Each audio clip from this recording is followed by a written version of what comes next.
Rockford leaders voting on a final vote on a major redevelopment project in downtown Rockford. Yeah, a big project here tonight. Our Samantha Soto is joining us with more on that big development. Sam, a lot at stake here for Rockford. What can you tell us tonight? Yeah, Bernine, well, if approved on Monday, it's going to be a pretty big deal as that building hasn't been occupied in more than 100 years, bringing an exciting change of scene to Rockford.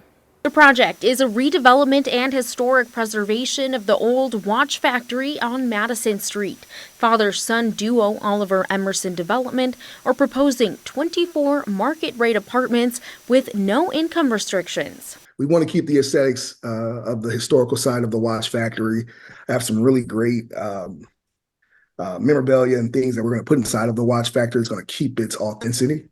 Oliver Emerson Jr. is the Chief Development Officer for the two-part project. He is also putting forth a 14-unit apartment at 134 Main Street with 5,000 square feet of retail space.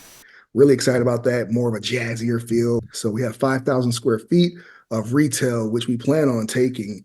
And we have a couple of ideas we're bouncing around to see what we can bring. Developers have been working with officials for 2 years to determine the needs of the community. However, one of the ideas he tells me yet to be proposed to city leaders, an upscale fine winery. So we want to be the one-stop shop. We want to be able to say, hey, you're downtown, you're going home, come on into our store, be able to get some fine wine and take it back to your apartment. Emerson Jr. says the development of the old watch factory will give him and his father the opportunity to pay tribute to the history of Rockford.